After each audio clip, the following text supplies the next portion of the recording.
नमस्कार साथियों, आप सभी का स्वागत है सुपर स्टडी मिक्स में। आज का जो साथियों टॉपिक रहने वाला है आपका करंट अफेयर्स। तो करंट अफेयर्स साथियों ये यूपी से रिलेटेड भी रहेगा, कुछ कंप्यूटर का क्वेश्चन भी डला हुआ है और बाकी एग्रीकल्चर का रहने वाला है। तो साथियों खासकर मैंने फोकस किया है एग्रीकल्चर के क्वेश्चनों पे, लेकिन कुछ यूपी स्पेशल के भी पर्सन आपको इसमें देखने को मिलेंगे। देखो साथियों, ये बाय बाय हैंड राइटिंग द्वारा जो लिखा हुआ है हाथ के द्वारा, तो थोड़ा सा आपको राइटिंग थोड़ा सा आपको हो सकता है कि कुछ समझ में आए कुछ नहीं, लेकिन साथियों राइटिंग पे मत जाना। आप बस इंफॉर्मेशन लेने की कोशिश करना और कोशिश कीजिए कि इन पर्सनों को आप कहीं नोट कर लोगे तो आपकी परीक्षा में ऐसे ही पर्सन देखने को मिलेंगे। तो साथियों जैसा कि थंबनेल में आपको लग रहा होगा कि AGTA exam exam related current affairs, इनको नहीं पढ़ोगे तो फेल हो जाओगे पेपर में। ये देखो साथियों वास्तव में कड़वा सच है, परीक्षा में ऐसे ही पर्सन छपेंगे, जल्दी देख लो सभी। तो अब आप खुद को अंदाजा लग जाएगा आप सभी को कि किस लेवल के पर्सन है और कैसे पर्सन आने की संभावना है आपकी परीक्षा में। तो चलते हैं बिना देरी करते हुए आज के अपने टॉपिक की तरफ। तो टॉपिक साथियों हमारा यही है, exam related current affairs question. कुछ क्वेश्चन इसमें से मैंने पहले करा भी दिए थे, लेकिन आज मैं जो संकलित करा रहा हूँ तो समय आपको देना होगा चीजों को समझने के लिए। अगर पेपर में पास होना है तो साथियों समय तो देना होगा। शॉर्ट से कोई सक्सेस नहीं होता है, समय दोगे तभी आपको कुछ होगा। देखो साथियों, भारतीय तिलहन अनुसंधान संस्थान कहाँ पर स्थित है? तो ये आपका हैदराबाद में स्थित है। ठीक है साथियों। कानपुर में साथियों आपका दलहन अनुसंधान संस्थान स्थित है। और फिर साथियों जो मैंने देखो जो ऑप्शन है उनको भी मैंने प्रयास किया है कि उनको भी डिटेल से मैं आपको बताऊं। तो इसका राइट आंसर तो साथियों ये हो जाएगा ऑप्शन नंबर डी, भारतीय तिलहन अनुसंधान केंद्र कहाँ पर स्थित है? हैदराबाद में। लेकिन जो इसके अन्य जो ऑप्शन है उसको भी मैंने कोशिश की है कि उनमें भी जानकारी दी जाए। तो कानपुर में क्या है साथियों? दलहन अनुसंधान संस्थान। बनारस में क्या है? वाराणसी में सब्जी अनुसंधान संस्थान। बेंगलोर में क्या है? फल अनुसंधान संस्थान। और साथियों फिर हैदराबाद में एक और है, मोटा अनाज अनुसंधान संस्थान। तो यहाँ से साथियों आपके 5 क्वेश्चन यहाँ से तैयार हो गए हैं। अब बात करें इसमें नेक्स्ट प्रश्न है साथियों, भारतीय मौसम विभाग की स्थापना किस वर्ष की गई थी? तो ये की गई थी साथियों 1875 में। कहाँ पर की गई थी? ये की गई थी ओलीपुर कलकत्ता में। और कलकत्ते से साथियों इसको शिफ्ट किया गया शिमला में, और शिमला से साथियों इसको पुणे में शिफ्ट किया गया। यानी इसके मुख्यालय की बात हो रही है। किसकी बात हो रही है? इसके मुख्यालय की। और साथियों अब इसका जो वर्तमान में जो है भारतीय मौसम विभाग का जो मुख्यालय है ये आपका दिल्ली में स्थित है। तो ये चीज आपको याद रखनी है। एग्जाम ने डायरेक्ट ये भी पूछ लेगा कि भारतीय मौसम विभाग की स्थापना कहाँ पर की गई थी सर्वप्रथम? तो कहाँ की गई थी? ओलीपुर कलकत्ता में। चीजों को बड़े ध्यान से देखना है। फिर नेक्स्ट प्रश्न है साथियों, इसी का ऑप्शन बी में है 1905। तो 1905 में क्या हुआ था साथियों? पूसा की स्थापना हुई थी, जिसको साथियों IARI के नाम से भी जाना जाता है। और बिहार के दरभंगा जिले पर गंडक नदी के किनारे इसकी स्थापना की गई थी 1905 में, 1 अप्रैल 1905 में। और साथियों अब आप बोलोगे कि यार अब तक तो इन्होंने क्वेश्चन इसमें पुराने पुराने क्वेश्चन आ रहे, करंट अफेयर्स कहाँ से आ गए? अब करंट अफेयर्स आपको अब पता चलेगा कि करंट अफेयर्स का क्या कैसा हो सकता है। तो वर्तमान में साथियों इसके जो IARI के निदेशक है उनका नाम है चेरुकुंबली श्रीनिवास राव। तो ये यहाँ से इसका करंट अफेयर्स का क्वेश्चन बन गया। डायरेक्ट आपसे पूछ सकते हैं IARI के निदेशक वर्तमान में कौन है? तो चेरुकुंबली श्रीनिवास राव। तो यहाँ से इसका करंट अफेयर्स हमने ले लिया। बात करते हैं साथियों इसका ऑप्शन नंबर सी की 1929 में क्या हुआ था साथियों, आईसीआर की स्थापना की गई थी 16 जुलाई 1929 में। और इसके जो निदेशक है साथियों, जो अभी जो पटनायक थे वो चेंज हो गए हैं और उनके स्थान पर साथियों कौन है, डॉक्टर मांगीलाल जाट है, एमएल जाट है साथियों आईसीआर के वर्तमान निदेशक। तो यहाँ से बहुत महत्वपूर्ण ये पर्सन बनता है, इसको स्टार बना लीजिए। मुझे संभावना है कि 100% ये पर्सन पूछा जाएगा। और फिर इसका ऑप्शन नंबर डी की बात करते हैं साथियों, 1988 में क्या हुआ था, तो 1988 में साथियों आईआईएसएस की स्थापना की गई थी, जिसको साथियों Indian institute of soil science के नाम से जाना जाता है। और इसका जो हेडक्वार्टर है साथियों भोपाल में स्थित है। और इसके जो निदेशक है साथियों डॉक्टर शिवा प्रसाद गुप्त है इसके वर्तमान निदेशक आईआईएसएस के। तो आई होप ये भी पर्सन आपको समझ में आ गए होंगे। देखो साथियों राइटिंग पर मत जाइए, क्योंकि राइटिंग पर जाओगे तो साथियों क्योंकि जो कमल हमेशा गंदगी में ही खिलता है, तो आप ये सोचोगे कि क्या है बच्चे वाली राइटिंग है, तो देखो थोड़ा राइटिंग तो है ही हमारा ऐसा, हमें खुद भी अच्छा नहीं लगता, लेकिन क्या करें साथियों हमें थोड़ा जल्दी जल्दी लिखने की आदत है। हम चाहते हैं कि कम समय में ज़्यादा से ज़्यादा जानकारी प्राप्त हो, लेकिन फिर भी मैं आपको बताने का प्रयास कर रहा हूँ, तो आप मेरी बातों को सुनोगे तो वास्तव में आपको बहुत कुछ आज हासिल करके चले जाओगे इस वीडियो से। फिर बात कर लेते हैं, नेक्स्ट पर्सन है केंद्रीय बकरी अनुसंधान संस्थान कहाँ पर स्थित है, जिसको साथियों इंग्लिश में बोलते हैं CIRG। तो केंद्रीय बकरी अनुसंधान संस्थान कहाँ पर स्थित है, तो ये अपने यूपी में स्थित है साथियों, जो कि मखदूम झांसी उत्तर प्रदेश में स्थित है। ठीक है साथियों, केंद्रीय बकरी अनुसंधान संस्थान। अब बात करते हैं साथियों, तो फिर इसका ऑप्शन ए में क्या है, तो हिंसार। तो हिंसार में साथियों क्या है, भैंस अनुसंधान संस्थान है। क्या है साथियों, भैंस अनुसंधान संस्थान है हिंसार में। और हिंसार कहाँ पर पड़ता है ये आप भली बातें जानते होंगे। फिर इसका ऑप्शन सी की बात करें साथियों, मेरठ में क्या है, तो मेरठ में साथियों गाय अनुसंधान संस्थान स्थित है। फिर इसके डी की बात करें साथियों, अविका नगर। तो अविका नगर में क्या है साथियों, अविका नगर में केंद्रीय भेड़ एवं ऊन अनुसंधान संस्थान। अविका नगर में क्या है साथियों, केंद्रीय भेड़ एवं ऊन अनुसंधान संस्थान स्थित है अविका नगर में साथियों। इनको मैंने इंग्लिश में भी लिख रखा है, तो इनको आप इंग्लिश से भी समझ सकते हो। अब बात कर लेते हैं साथियों नेक्स्ट पर्सन की। तो नेक्स्ट पर्सन क्या है साथियों, नेक्स्ट पर्सन की बात करते हैं। देखो ये चीज मैंने आपको पहले बता दिया था कि आज की जो वीडियो है काफी लंबी वीडियो बनने जा रही है, लेकिन ईमानदारी से मुझे विश्वास है कि आज इस वीडियो से बहुत कुछ आप हासिल करके चले जाओगे। और परीक्षा हॉल में तब आप बैठोगे तो आपको बहुत कुछ कॉन्फिडेंस आने वाला है, क्योंकि ऐसी ही इस वीडियो से मुझे विश्वास है कि बहुत पर्सन लगेंगे। नेक्स्ट पर्सन ये है, निम्न को सही सुमेलित कीजिए। तो सही सुमेलित करना है साथियों, अभी आपको समझ में नहीं आने का, मैंने ज्यादा से ज्यादा इसमें जानकारी प्रोवाइड कर रखी है। देखो तो सही सुमेलित कीजिए, पर्सन वो ऐसे पूछेगा, लेकिन साथियों मैंने डायरेक्ट इनके सामने आंसर लिख रखे हैं। ये तो मैंने एक थोड़ा सा एक आइडिया दे रखा है कि पर्सन को इस तरीके से पूछ लेगा। ठीक, तो ये सभी ये सही सुमेलित है, क्योंकि जहां से मैंने नोट किया था वहां पे ये ऊपर नीचे लिख रहे थे, लेकिन ये साथियों मैंने अपना नोट्स बना रखा है, तो मैं आपको इसलिए मैं बता रहा हूँ। तो इसमें बात करते हैं साथियों, ये कजरी है साथियों, जो एक नंबर पे लिख रहा है कजरी, CAZRI कजरी। तो ये 1959 में इसकी स्थापना की गई थी। और साथियों इसको स्थापना की गई थी इसकी जोधपुर में, कजरी की।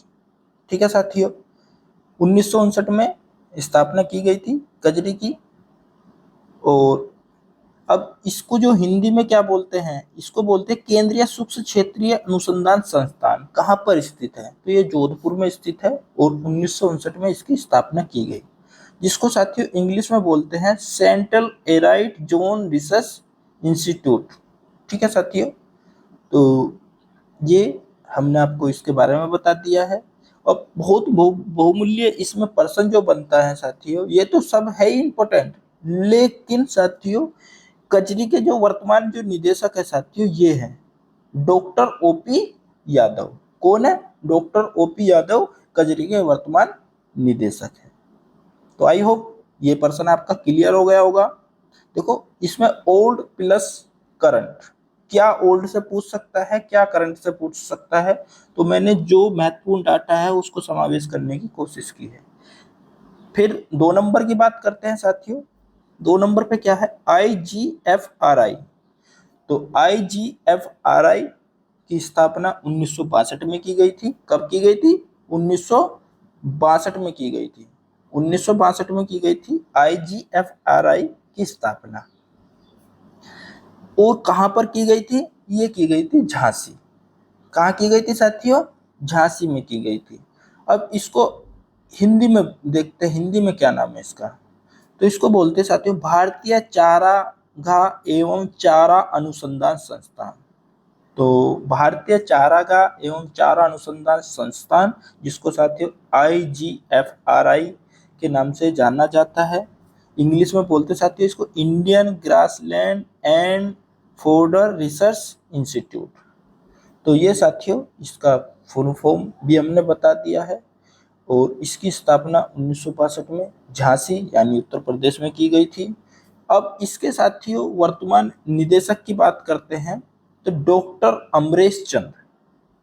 आपको ध्यान से मेरी बातों को सुनने की जरूरत है, क्योंकि बहुत ज़्यादा इसमें मैंने स्पेस नहीं दे रखा है जो आपको क्लियर समझ में आ जाए, तो इसलिए वीडियो के साथ साथ में आपको समझना भी होगा। फिर नंबर 3 पर बात करते साथियों सेबी, SBI। तो ये सेबी वो स्टॉक एक्सचेंज वाला सेबी नहीं है, उसको लिखा भी अलग से ही जाता है। लेकिन साथियों ये सभी जो है इसका फुल फॉर्म क्या है? ये शुगर कैन ब्रीडिंग इंस्टीट्यूट, जिसको साथियों गन्ना प्रजनन संस्थान के नाम से जाना जाता है। तो SBI जो कहाँ पर स्थित है? ये कोयम्बटूर में स्थित है। ये SBI state bank of India की बात नहीं कर रहा मैं साथियों, ये शुगर केन ब्रीडिंग इंस्टीट्यूट गन्ना प्रजनन संस्थान की मैं बात कर रहा हूँ। और इसकी स्थापना साथियों 1912 में की गई थी।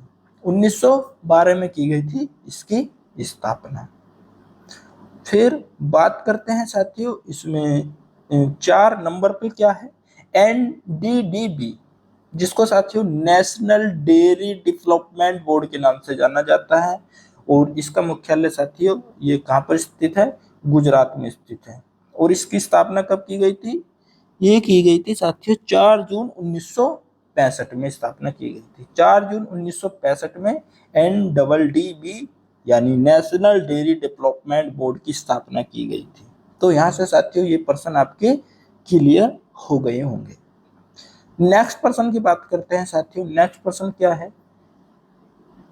केंद्रीय आलू अनुसंधान संस्थान कहाँ पर स्थित है? देखो मैंने पर्सन को इस तरीके से लिख रखा है ताकि आपको ये भी समझ में आ जाए कि एग्जामिनर किस तरीके से प्रश्न पूछ सकता है। अब देखो जो केंद्रीय अनुसंधान संस्थान कहाँ पर स्थित है, ये इसका राइट आंसर हो जाएगा साथियों option number B is right answer. Kufri यानी शिमला में स्थित है आपका CPRI central potato research institute. ये आपका केंद्रीय आलू अनुसंधान संस्थान कुफरी शिमला में स्थित है। ठीक है साथियों। अब बात करते हैं साथियों इसका ए ऑप्शन की।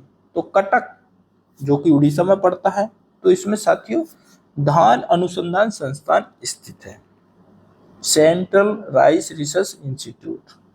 ठीक। अब बात करते हैं इसके सी नंबर पर। तो कासगोड ये केरल में पड़ता है। तो इसमें साथियों रोपन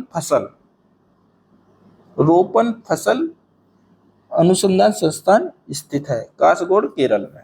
ये चीज आपको याद रखना है।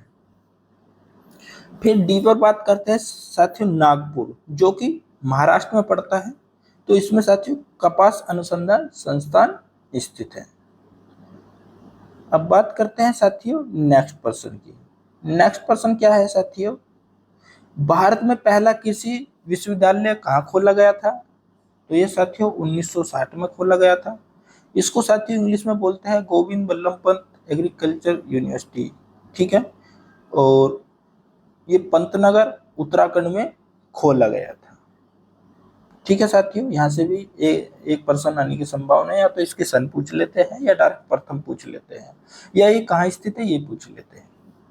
फिर यहाँ से भी संभावना है पूरी कि प्रथम केवीके कहाँ पर स्थापित किया गया था? ये पांडिचेरी 1974 में स्थापित किया गया था साथियों। नेक्स्ट पर्सन है साथियों RARI कहाँ स्थित है? राजस्थान एग्रीकल्चर रिसर्च इंस्टीट्यूट कहाँ स्थित है? तो ये साथियों राजस्थान कृषि अनुसंधान संस्थान दुर्गापुर जयपुर में स्थित है, ठीक है साथियों। दुर्गापुर जयपुर में स्थित है। अब बात करते हैं साथियों नेक्स्ट पर्सन की। अंतर्राष्ट्रीय मक्का अनुसंधान संस्थान कहां पर स्थित है? तो ये साथियों अंतर्राष्ट्रीय मक्का अनुसंधान संस्थान कहां पर स्थित है? तो इसका option number B is right answer हो जाएगा। ये अमेरिका में स्थित है साथियों, जिसको साथियों मेक्सिको के नाम से भी जाना जाता है।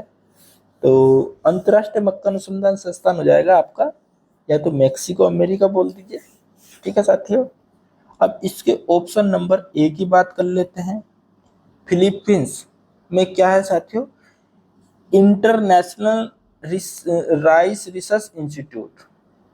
तो ये चीज आपको याद रखना है साथियों कि फिलीपींस में अंतर्राष्ट्रीय चावल अनुसंधान संस्थान स्थित है। फिर सी पर बात करते हैं साथियों। सी में साथियों भारत में एक इक्रिसेट के नाम से जाना जाता है। ये भारत में स्थित है, ये भी अंतर्राष्ट्रीय लेवल का अनुसंधान संस्थान है। तो ये भारत के हैदराबाद में स्थित है और इसकी स्थापना 1972 में की गई थी इक्रिसेट की। यहाँ से ये पर्सन संभावना है कि डायरेक्ट पूछ लेगा, या तो इक्रिसेट की फुल फॉर्म पूछेगा, या इसकी कहाँ पर स्थित है, या इसकी सन पूछेगा। इसकी फुल फॉर्म है साथियों international crops research institute for the semi arid tropics.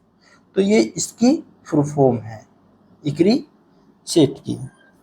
अब बात करते हैं साथियों इसमें जो नेक्स्ट पर्सन, अब इसका जो हिंदी में नाम है देख लेते हैं साथियों। इक्रिसेट को हिंदी में क्या बोलते हैं? इसको बोलते हैं अर्ध शुष्क उष्णकटिबंधीय क्षेत्रों के अंतर्राष्ट्रीय फसल अनुसंधान संस्थान बोलते हैं इसको।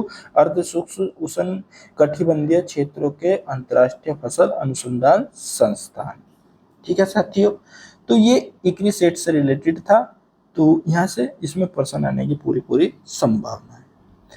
बात करते हैं साथियों इसमें ऑप्शन नंबर डी की, स्विट्जरलैंड। स्विट्जरलैंड में किस किस के मुख्यालय है? WMO world meteorology organisation, world health organisation, world trade organisation. तो ये साथियों क्या है? इनके मुख्यालय है स्विट्जरलैंड में, तीनों के।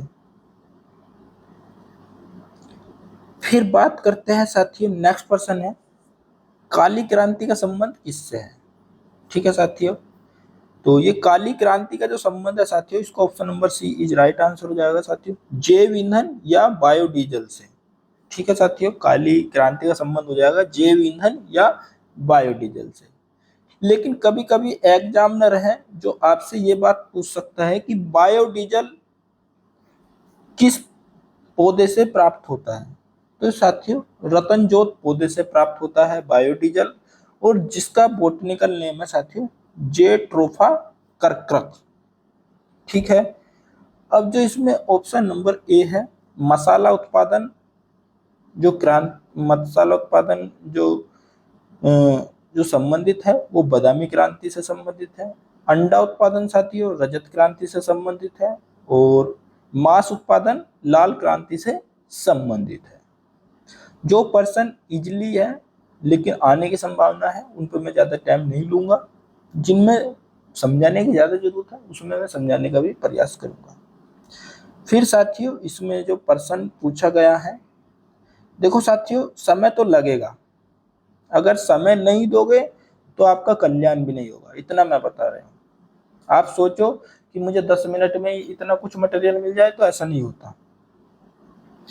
क्वेश्चन अगला है, खाद्यान्नों की उत्पादकता से संबंधित क्रांति। तो खाद्यान्नों की उत्पादकता से संबंधित क्रांति साथियों सदाबहार क्रांति, ठीक है। फिर है हरित क्रांति का संबंध किससे है? खाद्यान्न उत्पादन से। देखो साथियों इसमें सेंटेंस को आपको पढ़ने की जरूरत है। अगर डायरेक्ट पूछे कि खाद्यान्न उत्पादन से संबंधित, तो हरित क्रांति हो जाएगी। अगर खाद्यान्नों की उत्पादकता, उत्पादन और उत्पादकता में अंतर है साथियों, तो खाद्यान्नों की उत्पादकता से संबंधित क्रांति सदाबहार क्रांति हो जाएगी। जहां उत्पादकता आ जाए तो वहां सदाबहार, ठीक है साथियों। जहां उत्पादन आ जाए वहां हरित क्रांति, ये चीज आपको समझनी होगी। फिर आपको इसमें सी नंबर पे है सतरंगी क्रांति। तो सतरंगी क्रांति किस क्षेत्र से संबंधित है? तो कृषि क्षेत्र संपूर्ण विकास से, कृषि के क्षेत्र के संपूर्ण विकास से। तो साथियों इसको इंद्रधनुष क्रांति के नाम से भी जाना जाता है। फिर नेक्स्ट है इसमें मीठी क्रांति। तो मीठी क्रांति का संबंध है साथियों शहद उत्पादन से। अभी आप सोच रहे होंगे कि यार कुछ करंट अफेयर्स इन्होंने बोल के बाकी हमारा समय वेस्ट कर रहे हैं। देखो साथियों समय वेस्ट नहीं कर रहे हैं, इसमें जो महत्वपूर्ण पर्सन बन रहे हैं ओल्ड भी मैंने वो भी डाले हैं, लेकिन उनसे रिलेटेड कुछ नए पर्सन जो बन रहे हैं उनको भी मैंने डालने का प्रयास किया है। नेक्स्ट पर्सन ये है साथियों नीली क्रांति, ये आपका मछली उत्पादन से संबंधित है। गोल क्रांति आलू उत्पादन से संबंधित है। मीठी क्रांति शहद उत्पादन से संबंधित है। रजत क्रांति अंडा उत्पादन से संबंधित है। अब नेक्स्ट पर्सन की बात करते हैं साथियों, भारत में हरित क्रांति किस देश के सहयोग से शुरू की गई? तो ये अमेरिका के रॉकफेलर फाउंडेशन द्वारा 1966 में शुरू की गई थी। हरित क्रांति किस देश के सहयोग से शुरू की गई थी? अमेरिका के रॉकफेलर फाउंडेशन द्वारा 1966 में शुरू की गई थी। अब बात करें साथियों नेक्स्ट पर्सन, इसमें सुनहरी क्रांति के जो जनक है के.एल. चड्डा है। सुनहरी क्रांति के जनक के.एल. चड्डा है। और एन.ई. बोरलॉग हरित क्रांति के जनक हैं। और स्वामीनाथन साथियों भारत में हरित क्रांति के जनक हैं। अगर साथियों हरित क्रांति के डायरेक्ट जनक पूछे तो मतलब एन.ई. बोरलॉग हो जाएगा। अगर भारत में पूछ ले तो इसमें साथियों आपको बिल्कुल भी परेशान नहीं होना है, डॉक्टर एम.एस. स्वामीनाथन को ऑप्शन में चुनना होगा अगर भारत में हरित क्रांति के जनक पूछ ले तो। फिर इसका डी है वर्गीज कुरियन श्वेत क्रांति के जनक है। ई पीली क्रांति के साथियों जो है सरसों उत्पादन से संबंधित है। और नीतीश कुमार इसके कौन है साथियों? इसके वो है जनक। पीली क्रांति के जनक कौन है? नीतीश कुमार। और साथियों एक प्रश्न यहाँ से भी बन जाता है कि हरित क्रांति शब्द किसके द्वारा दिया गया था? W.S. गौड़ द्वारा दिया गया था हरित क्रांति का शब्द। फिर बात कर लेते हैं साथियों प्रश्न नंबर नेक्स्ट की, मानव आहार में प्रतिदिन जड़ वाली सब्जियों का आवश्यकता कितनी होती है? तो मानव आहार में प्रतिदिन जड़ वाली सब्जियों की आवश्यकता कितनी होती है? तो 80 से 120 ग्राम होती है साथियों, ठीक है। जड़ वाली की बात हो रही है, ये किसकी? जड़ वाली की। और फिर बात करते हैं साथियों ए में क्या है? 300 ग्राम। तो 300 ग्राम प्रतिदिन हमें सब्जी की जरूरत पड़ती है। अगर डायरेक्ट सब्जी की जरूरत पूछ ले तो इसमें हमें 300 ग्राम हो जाएगा। अगर जड़ वाली की बात करें तो साथियों 80 से 120 ग्राम प्रतिदिन हो जाएगा। फिर इसके बी ऑप्शन में है 280 ग्राम। 280 ग्राम दूध की हमें प्रतिदिन आवश्यकता होती है। और डी में साथियों फलों में लगभग 120 ग्राम प्रतिदिन की हमें आवश्यकता होती है आहार में। नेक्स्ट पर्सन है साथियों, नेक्स्ट पर्सन ये है रबी की सब्जी है, प्याज है। लेकिन प्याज की खरीफ मौसम की किस्म पूछ लेता है। रबी सीजन की वैसे तो सब्जी है प्याज, लेकिन इसको खरीफ सीजन में भी इसकी कुछ वैरायटी लगा ली जाती है। जैसे इसमें नासिक मतलब N53, तो प्याज की खरीफ मौसम में जो उगने वाली किस्म है N53 है। और टमाटर और बैंगन ये साथियों खरीफ मौसम में उगाई जाने वाली फसल है। इजी टू मॉडुलेट, और मैं पर्सनों का समावेश कर रहा हूँ साथियों, लेकिन कुछ पर्सन नए भी आएंगे, ऐसी बात नहीं है, नहीं आने के हैं। पुष्पराज की उपाधि किस फल को दी जाती है? तो पुष्पराज की उपाधि किस फल को दी जाती है? तो साथियों गुलाब को दी जाती है। और साथियों पुष्पों में जो रानी कहलाती है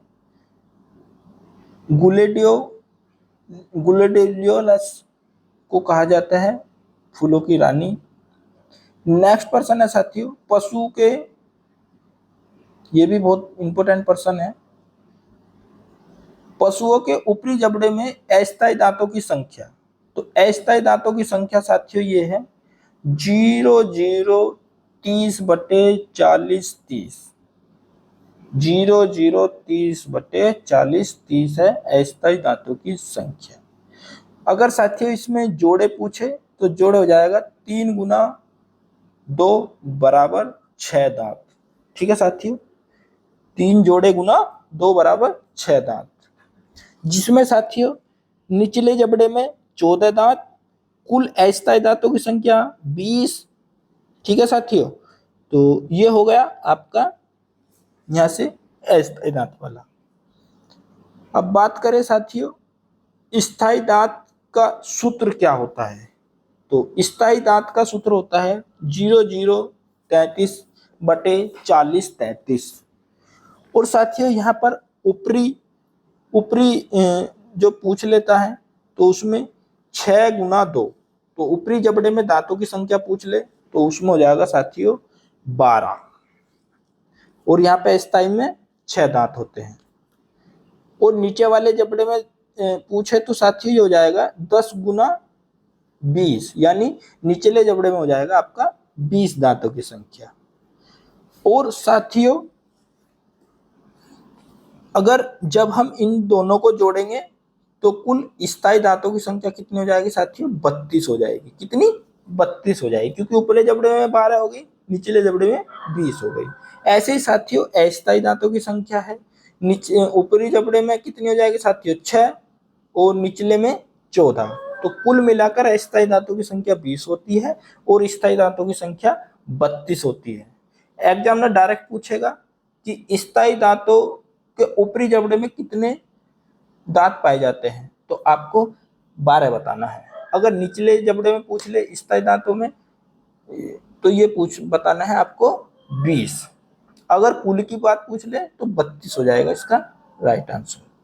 यहां से एक प्रश्न और बनता है, ऊंट में दांत की संख्या कितनी होती है? तो ऊंट में जो दांतों की संख्या 34 होती है साथियों। कितनी? 34 होती है। आज मेरे पास में नोट्स लिखा हुआ था तो मैंने प्रयास किया आपको बताने का। नेक्स्ट प्रश्न साथियों ये है, पशुओं में दूध का संग्रह कहाँ होता है? तो पशुओं में जो दूध का संग्रह होता है सिस्टर्न ग्रंथि में। ठीक है साथियों, सिस्टर्न ग्रंथि में होता है और एक ग्रंथि में 600 ml दूध संग्रह होता है। तो आपसे एग्जामिनर ऐसे भी पूछ सकता है कि एक ग्रंथि में कितने ml दूध का संग्रह होता है? तो 600 ml दूध का संग्रह होता है। अब बात करते हैं साथियों इसमें नेक्स्ट प्रश्न है, दूध का निर्माण कहाँ होता है? तो दूध का निर्माण होता है एल्वियोलाई ग्रंथि में। तो एल्वियोलाई ग्रंथि में होता है दूध का निर्माण। बहुत महत्वपूर्ण प्रश्न है, हल्के में मत लेना इनको। फिर बात करते हैं नेक्स्ट प्रश्न, दूध का स्त्राव कहाँ होता है? तो थन द्वारा होता है। दूध का स्त्राव कहाँ होता है? थन द्वारा होता है। और नेक्स्ट प्रश्न है, दूध शिरा में क्या पाया जाता है? तो दुग्ध शिरा में क्या पाया जाता है? तो अशुद्ध रक्त पाया जाता है। फिर नेक्स्ट प्रश्न ये है, दूध स्त्राव हेतु हार्मोन कौन सा है? जो भैंस लात मारती है, गैया लात मारती है, तो उसमें कौन सा इंजेक्शन लगाते हैं हम ताकि दूध दे दे? वो ऑक्सीटोसिन का स्त्राव। क्या है साथियों? ऑक्सीटोसिन के कारण वो दूध स्त्राव होता है। जैसे ही दूध नहीं देती है भैंस तो हम उसको क्या करेंगे? उसके सुआ ठोक देंगे तो वो दूध देना स्टार्ट कर देगी। लेकिन साथियों पर्सन यहां से भी बन सकता है कि ऑक्सीटोसिन का स्त्राव किस ग्रंथि में होता है? तो ये होता है पीयूष ग्रंथि में। कहाँ होता है? पीयूष ग्रंथि में। नेक्स्ट पर्सन ये है साथियों, दूध की मात्रा बढ़ाने वाला हार्मोन कौन सा है? ये भी बहुत इंपॉर्टेंट पर्सन है। जो दूध की मात्रा बढ़ाने वाला हार्मोन कौन सा है? तो प्रोपेलेटिन है। प्रोपेलेक्टिन हार्मोन के कारण दूध की मात्रा को बढ़ाया जा सकता है। देखो साथियों जैसे जैसे मुझे पर्सन मिलते रहे थे मैं वैसी वैसी नोट करता रहा। इसमें कुछ क्वेश्चन नए भी मिलेंगे, ऐसी बात नहीं है। अगर कुछ नए भी नहीं मिल रहे तो ऐसा नहीं है कि मैं आप लोगों का समय वेस्ट कर रहा हूँ। बहुत कुछ आपको इससे जानकारी मिलेगी इस वीडियो से। नेक्स्ट पर्सन ये है, संकर गायों में यौवन मतलब यौनारंभ मतलब वो यौवना वाली सिस्टम का समय क्या होता है? तो संकर गायों में यौवनारंभ का जो समय होता है साथियों 18 माह का होता है। कितने? 18 माह में वो तैयार हो जाती है यौन के लिए। फिर नेक्स्ट पर्सन है, सामान्य या देसी गाय में ये 24 माह का होता है यौनारंभ। भैंस में साथियों 30 माह का होता है यौनारंभ समय। यौन आरंभ का मतलब यह है साथियों, जैसे मान लिया छोटी गाय का बच्चा, छोटी गाय के बच्चे से बच्चा उत्पन्न करने के लिए योग्य समय कितना होना चाहिए? तो उसका संकर गाय के लिए 18 माह का हो जाएगा, सामान्य देसी गाय के लिए 24 माह का हो जाएगा साथियों, और भैंस में साथियों 30 माह।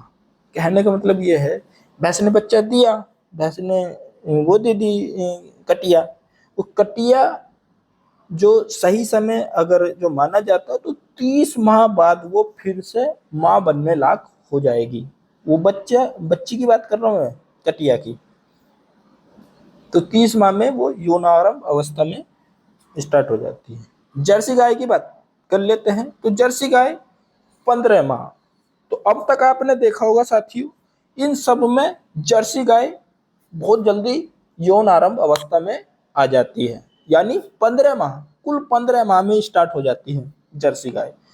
ऊंट की मादा 3 से 4 वर्ष में यौन आरंभ अवस्था में आ जाती है। फिर बात कर रहे साथियों जो नर है साथियों, क्योंकि यौन आरंभ अवस्था मादा में तो होती है लेकिन यौन आरंभ पुरुष में भी तो होता है, नर में। तो ऊंट में कितने में हो जाता है? 5 से 6 वर्ष में ऊंट अपना बच्चा उत्पन्न करने की प्रक्रिया में हो जाता है। देखो साथियों कुछ महिला भी हो सकती है, लेकिन मैं कोई ऐसे वर्डों का यूज नहीं कर रहा हूँ। जो पढ़ाई करा रहा हूँ, पढ़ाई के तरीके से होती है, ऐसा नहीं कि मैं इसमें कुछ आल बवाल कुछ बोलने लग जाऊं। नेक्स्ट पर्सन ये है हमारा साथियों, साइलेज बनाने हेतु उपयुक्त फसल कौन सी है? तो अच्छी साइलेज के लिए साथियों मक्का, ज्वार, बाजरा, ये सभी हमारी साइलेज बनाने के लिए बहुत महत्वपूर्ण फसल है। नेक्स्ट पर्सन साथियों, हे बनाने के लिए कौन सी फसल है? बरसिम। तो साइलेज और हे आपको भली बात ही समझ गए होंगे कि साइलेज किन किन फसलों के द्वारा बनाई जाती है और हे बनाने के लिए प्रमुख रूप से फसल कौन सी चुनी जाती है। नेक्स्ट पर्सन है साथियों, निम्न में अम्लीय चट्टान, निम्न में अम्लीय चट्टान कौन सा है? तो ये है सेडर स्टोन और ग्रेनाइट। सेडर स्टोन और ग्रेनाइट ये अम्लीय चट्टान है साथियों। फिर ए ऑप्शन में बात करते हैं बेसाल्ट, लाइम स्टोन, ये क्षारीय चट्टान है साथियों। बेसाल्ट और लाइम स्टोन क्षारीय चट्टान है। बी में बात करते हैं लाइम स्टोन, इसको छोड़िए साथियों, बी वाला कोई ज्यादा इंपॉर्टेंट नहीं है ना, इसका हमने कोई निष्कर्ष लिख रखा। और नेक्स्ट प्रश्न है साथियों आंतरिक आग्नेय। तो आंतरिक आग्नेय के जो उदाहरण है साथियों, एक तो ग्रेनाइट हो जाएगा, एक क्वार्टर्स हो जाएगा। ये एग्जामिनर पूछता है कि आंतरिक आग्नेय के उदाहरण बताइए, तो ग्रेनाइट और क्वार्टर्स हो जाएगा। और फिर अगला प्रश्न है बाह्य आग्नेय के उदाहरण, तो उसको साथियों बेसाल्ट, क्या हो जाएगा, बाह्य आग्नेय के उदाहरण बेसाल्ट। नेक्स्ट प्रश्न है साथियों संकर मक्का के आधार बीज की पृथक्करण दूरी।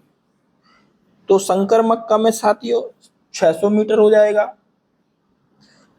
और मक्का, नॉर्मल मक्का की बात हो रही साथियों, मक्का ज्वार बाजरा, इन तीनों ही फसलों में 400 मीटर के हो जाएगा।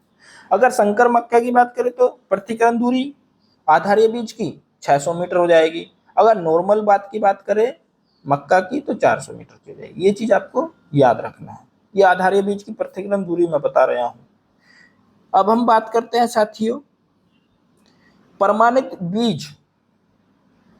प्रमाणित बीज के लिए पृथक्करण दूरी कितनी हो जाएगी, तो ये मक्का ज्वार बाजरा की 200 मीटर दूरी हो जाएगी प्रमाणित बीज के लिए पृथक्करण दूरी। ठीक है साथियों, बोर हो तो नहीं हो रहे हो साथियों। देखो मैं कोई आपके बॉयफ्रेंड या गर्लफ्रेंड के बारे में तो उनकी स्टोरी तो मैं बता रहा नहीं हूँ, ये पढ़ाई करा रहा हूँ, तो इसमें साथियों समय तो देना पड़ेगा ही, ना ही कोई मैं यहाँ पे जोक सुना रहा हूँ। अगर आपको पढ़ाई करनी है, सफलता लेनी है, तो आपको साथियों पढ़ना तो पड़ेगा ही। टाइम पास करना है तो आप कभी भी जा सकते हो, कोई दिक्कत नहीं, पढ़ने वाले की संख्या बहुत है हमारे पास में। अगला जो प्रश्न है साथियों ब्लैक ग्राम के नाम से किसे जाना जाता है। तो ब्लैक ग्राम के नाम से साथियों विग्नो मूंगो को जाना जाता है। फिर इसमें नेक्स्ट जो बंदा मतलब पर्सन बनता है विग्ना साइनेसिस के नाम से किसे जाना जाता है, ये लोबिया को जाना जाता है। ये इनके साथियों बोटनिकल नेम है। ब्लैक ग्राम के नाम से किसे जाना जाता है, विग्नो मूंगो को। और विग्ना साइनेसिस के नाम से किसे जाना जाता है, लोबिया को। और लोबिया को साथियों वेजिटेबल मीट के नाम से भी जाना जाता है। फिर नेक्स्ट इसमें विगिना रेडिएटा। तो विगिनिया रेडिएटा मूंग का वैज्ञानिक नाम है साथियों, जिसको ग्रीन ग्राम के नाम से भी जाना जाता है। नेक्स्ट पर्सन है साथियों केजेनस केजान। तो ये अरहर का वैज्ञानिक नाम है साथियों, जिसको रेड ग्राम के नाम से भी जाना जाता है। नेक्स्ट पर्सन है साथियों किडनी बीन किसे कहा जाता है। तो किडनी बीन मोठ या राजमा को कहा जाता है। किडनी बीन किसे कहा जाता है, मोठ या राजमा को। काउपी किसे कहा जाता है, तो काउपी लोबिया को कहा जाता है। नेक्स्ट पर्सन है साथियों ये है चिकपी। चिकपी या बंगाल ग्राम के नाम से किसे जाना जाता है, तो चिकपी या बंगाल ग्राम के नाम से साथियों चने को जाना जाता है। नेक्स्ट पर्सन की बात करते हैं साथियों गुलाब खस किस फसल की उन्नत किस्म है। तो गुलाब खस जो है आम की उन्नत किस्म है। नेक्स्ट पर्सन है साथियों सामान्य पीएच पर दूध की प्राकृति होती है तो हल्का अम्लीय हो जाता है। ठीक है साथियों, सामान्य पीएच पर दूध की प्राकृति कैसी होती है, हल्का अम्लीय हो जाता है। दूध का पीएच होता है साथियों 6.4 से लेके 6.7 तक। ये चीज आपको याद रखना है, दूध का पीएच होता है 6.4 से लेकर 6.7 तक। फिर नेक्स्ट है दूध में अम्लता। दूध में अम्लता जो पाई जाती है 0.12 से लेके, यानी दशमलव के बाद में सिंगल डिजिट बोला जाता है, 0.12 से लेकर 0.14 तक ये आपके दूध में अम्लता पाई जाती है। नेक्स्ट पर्सन है साथियों खीस में अम्लता खीस में अम्लता कितने परसेंट पाई जाती है? तो 0.20 से लेकर 0.40% तक खीस में अम्लता पाई जाती है। नेक्स्ट प्रश्न है साथियों, दही में अम्लता, तो दही में अम्लता जो पाई जाती है साथियों 0.7 से लेकर 0.9% तक ये दही में अम्लता पाई जाती है। ये अभी आपको लूली पुली से प्रश्न लग रहे होंगे, लेकिन जब परीक्षा में आएंगे और आप गलत करोगे तब आपको हमारी वीडियो की वैल्यू को पता चलेगा, या हमारी पढ़ाई का पता चलेगा कि किस लेवल की हम पढ़ाई कराते हैं। तो अब हमारा जो नेक्स्ट प्रश्न है साथियों, अधिक दूरी तय करने वाले पशुओं में किस बीमारी का प्रकोप अधिक होता है? जो चलते रहते हैं तो उनमें साथियों गलघोटू बीमारी का प्रकोप हो जाता है। और गलघोटू को साथियों एक नाम से और जाना जाता है, शिपिंग फीवर। तो शिपिंग फीवर भी कहा जाता है इसको, गलघोटू को। और ये अधिक दूरी तय करने वाले पशुओं में बीमारी हो जाती है। फिर बात करते हैं साथियों, नेक्स्ट प्रश्न है इसी में, एंथ्रेक्स। ये साथियों गिल्टी ज्वार के कारण होता है। फिर नेक्स्ट है पशु माथा रोग, ये जुगाली करने वाले पशुओं में होता है। डायरेक्ट एग्जामिनर पूछ लेता है पशु माता रोग किस प्रकार के पशुओं में होता है, तो जुगाली करने वाले पशुओं में ये हो जाता है पशु माता रोग। नेक्स्ट प्रश्न है साथियों, दुग्ध ज्वार, तो ये अधिक दूध देने वाले पशुओं में किसकी कमी से होता है? कैल्शियम की कमी से। डायरेक्ट एग्जामिनर मुझे संभावना है कि इस प्रश्न को पूछ ले कि दुग्ध ज्वार किसकी कमी के कारण होता है, तो आपको आंसर लगाना है कैल्शियम की कमी के कारण। या फिर वो ऐसा एग्जामिनर पूछ लेगा कि दुग्ध ज्वार निम्न में से किस कारण से होता है, तो अधिक दूध देने वाले पशुओं में ये कैल्शियम की कमी के कारण हो जाता है। अब बात करते हैं साथियों नेक्स्ट प्रश्न की, NDRI की स्थापना 1923 में की गई है और इसका मुख्यालय वर्तमान में तो साथियों करनाल में है, लेकिन इसका सबसे पहले जो मुख्यालय था बेंगलोर में थी। इसकी जो NDRI की स्थापना बेंगलोर में की गई थी 1923 में, लेकिन वर्तमान में NDRI का जो मुख्यालय करनाल में स्थित है। ये चीज आपको याद रखना है। नेक्स्ट साथियों 1929 में साथियों ICR की स्थापना की गई और 1965 में साथियों NDDB आनंद गुजरात में इसकी स्थापना की गई। नेक्स्ट प्रश्न है साथियों, ये भी बहुत मूल्य प्रश्न है, जब किसी फसल की एक किस्म के साथ दूसरी किस्म के पौधे उगाना, जब किसी फसल की एक किस्म के साथ दूसरी किस्म के पौधे उगाना साथियों अवांछित खरपतवार या रोगीय पौधे कहलाते हैं। तो ये खरपतवार की परिभाषा है, ये चीज आपको याद रखना है, अवांछित खरपतवार या रोगी पौधे। अब बात करते हैं साथियों इसमें सापेक्ष खरपतवार कौन कौन से होते हैं। तो सापेक्ष खरपतवार होते हैं एक फसल के दूसरी फसल के पौधे, मतलब एक फसल के दूसरी फसलों के साथ पौधे उगना, तो उसको बोलते हैं सापेक्ष खरपतवार। ठीक है साथियों। और जो नेक्स्ट प्रश्न है इसमें साथियों निम्न में से एक बीजपत्री खरपतवार कौन कौन से हैं, तो इनके बारे में थोड़ा सा डिटेल जानने की कोशिश करते हैं। एक बीजपत्री खरपतवार कौन कौन से हैं, तो इसकी डिटेल जानेंगे। जिन खरपतवार की पत्ती संकरी या तलवार जैसी हो वे क्या कहलाते हैं साथियों? एक बीजपत्री खरपतवार, जैसे बरू, मोथा, कांस। बहुत महत्वपूर्ण प्रश्न है ये, हल्के मत लेना इनको। प्रश्न नंबर इसमें नेक्स्ट है अमरबेल, ये साथियों द्विबीजपत्री खरपतवार का उदाहरण है अमरबेल, ये चीज भी याद रखना है आपको। नेक्स्ट है इसमें गेहूसा, ये गेहूं से संबंधित है। ओराबेंकी डायरेक्ट पूछ लेता है एग्जामिनर, निम्न में से ओरीबेंकी जो है ये किस फसल से संबंधित है, तो ये सरसों से संबंधित है। अमरबेल ये रिजिगा या बरसिम की फसल से संबंधित है। साटी ये बाजरा या ज्वार की फसल से संबंधित है। साठी को साथियों विष खपरा के नाम से भी जाना जाता है। साठी को एक बार मैं फिर बताने का प्रयास कर रहा हूँ, बहुत महत्वपूर्ण प्रश्न ये। गेहूसा गेहूं की फसल से संबंधित है। ओरोबेंकी सरसों की फसल से संबंधित है। अमरबेल रिजिका या बरसिम की फसल से संबंधित है। साठी या बिस्खपरा बाजरा या ज्वार की फसल से संबंधित है। एग्जाम ने डायरेक्ट ही पूछ लेगा निम्न में से कौन किससे संबंधित नहीं है, तो आपको याद होगा बता दोगे, नहीं तो पंखा देखते रहोगे कि पंखा कैसे चल रहा है होल में बैठ के। निम्न में से किस खरपतवार में 3 प्रकार की सुषुवस्था पाई जाती है? तो निम्न में से किस खरपतवार में तीनों ही प्रकार की सुषुवस्था पाई जाती है? तो साथियों इसका जो राइट आंसर हो जाएगा एवेना फेटुआ। एवेना फेटुआ में पाई जाती है तीनों प्रकार की सुषुवस्था। ठीक है साथियों, तो यहाँ एक तरफ हमने फसल का वैज्ञानिक नाम दे रखे हैं और यहाँ फसल का नाम दे रखा है।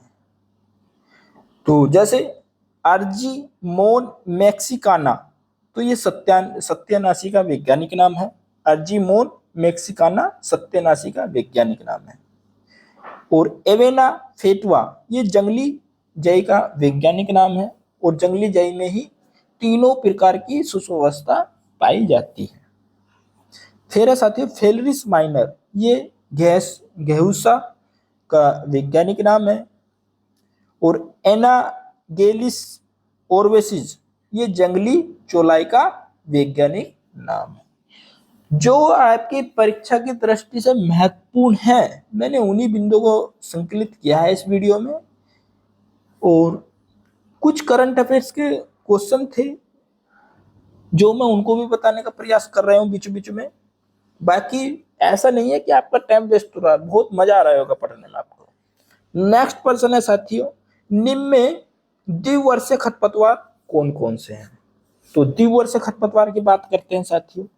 ये जो मैं टॉपिक लेकर आया हूँ, ऐसे टॉपिक से प्रश्न आपको बहुत कम देखने को मिलेंगे यूट्यूब पे, और इस तरीके से संकलित नहीं मिलेंगे जैसे मैं आपको करा रहा हूँ। आपको बहुत कुछ आज अपडेट हो जाएगा आपका। निम्न में से द्विवर्षीय खरपतवार कौन कौन से हैं? जंगली गाजर, जंगली गोभी, ये साथियों हमारे द्विवर्षीय खरपतवार के उदाहरण हैं। और फिर इसमें नेक्स्ट है साथियों जंगली धान, जंगली चौलाई, ये 1 वर्षीय खरपतवार है। जंगली धान और जंगली चौलाई 1 वर्षीय हमारे खरपतवार है। नेक्स्ट प्रश्न है साथियों ये गेहूं का आपत्तिजनक खरपतवार।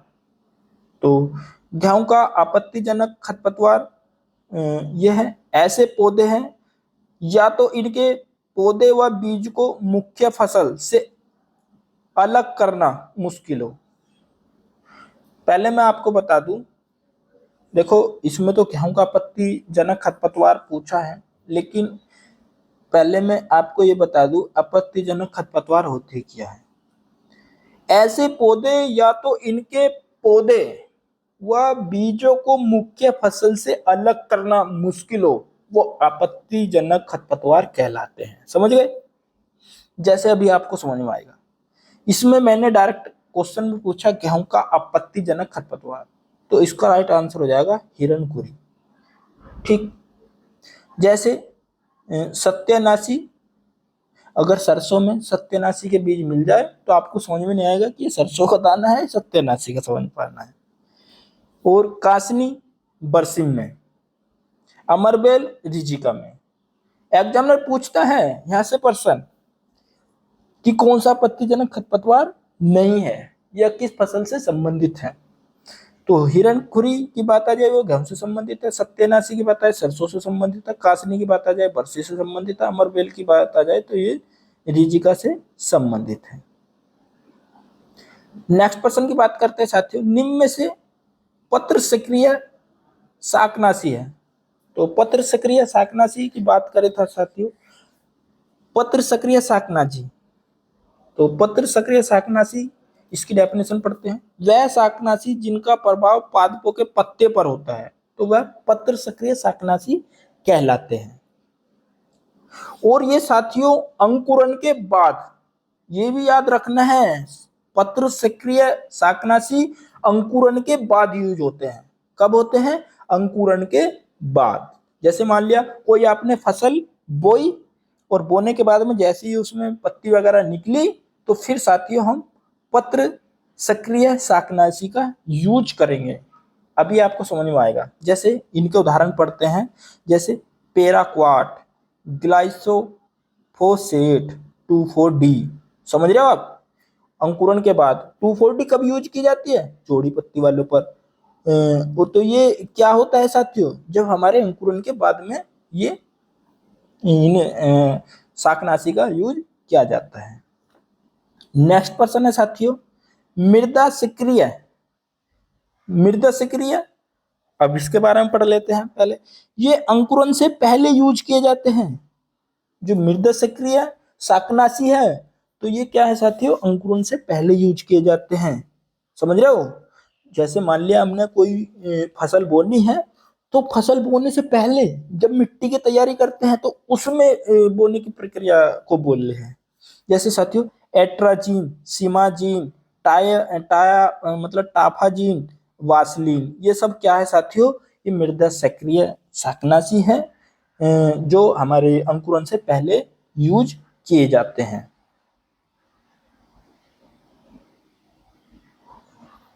नेक्स्ट पर्सन की बात करते हैं साथियों, सावा संबंधित है।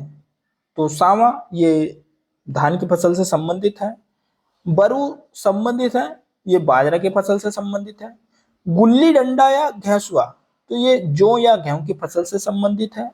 कासनी बरसिम से संबंधित है। अभी आपको लग रहा होगा कि ये क्या पूछ रहे हैं, क्या पढ़ा रहे हैं, लेकिन साथियों प्रश्न ऐसी ही जगह से बनेंगे आपकी परीक्षा में। नेक्स्ट प्रश्न है साथियों बुआई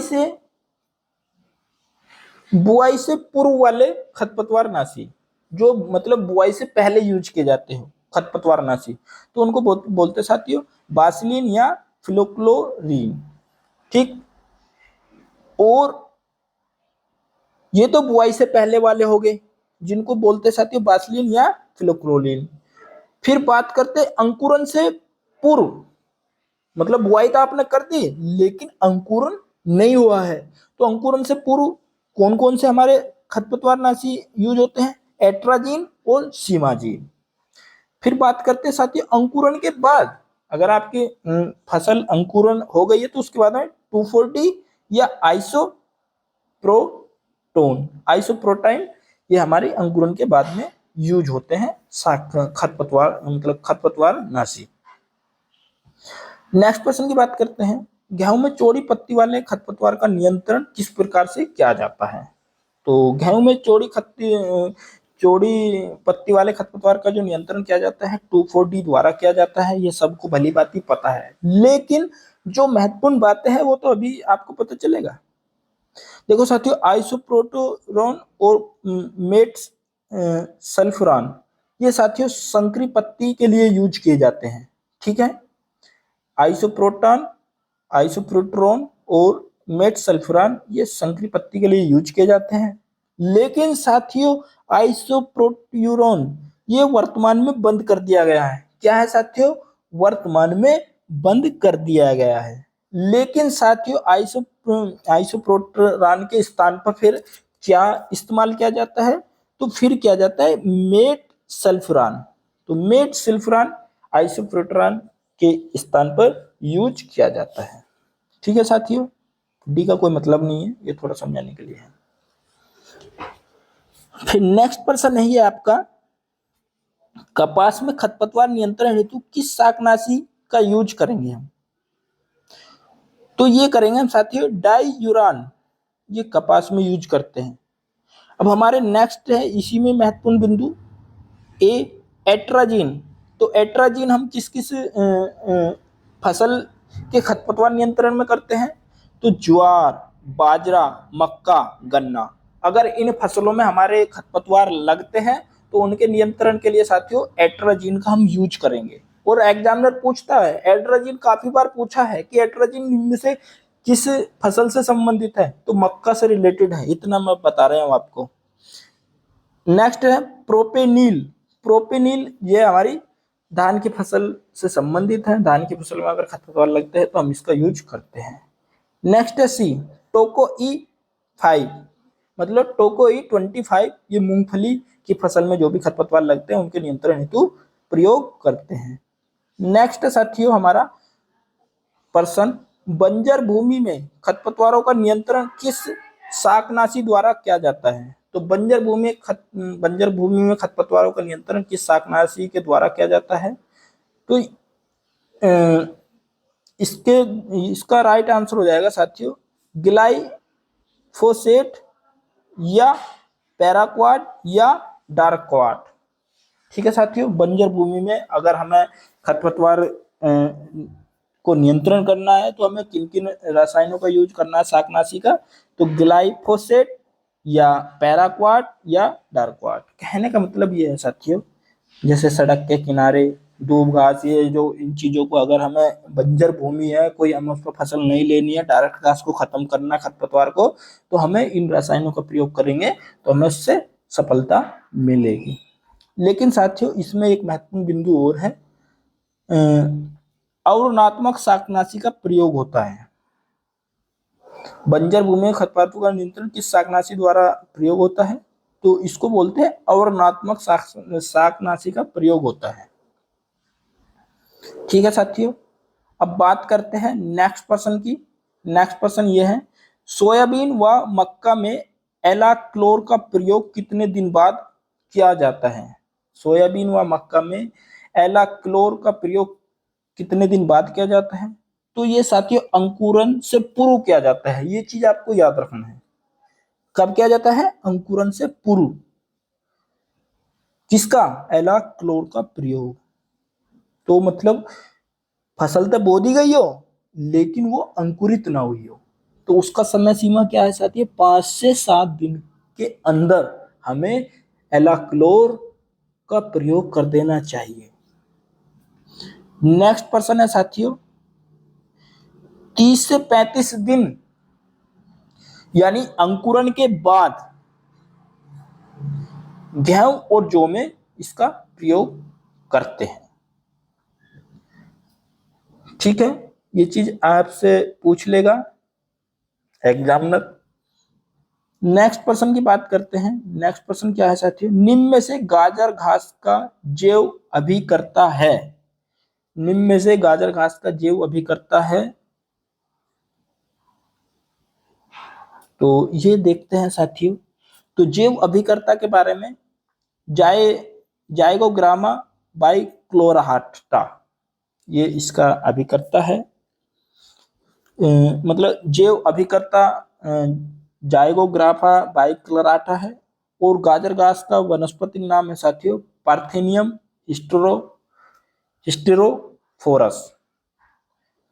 और एग्जामिनर डायरेक्ट यहां से भी प्रश्न पूछ लेता है, जलकुंभी का जैव अभिकर्ता निकोटियाना ब्रूवी है।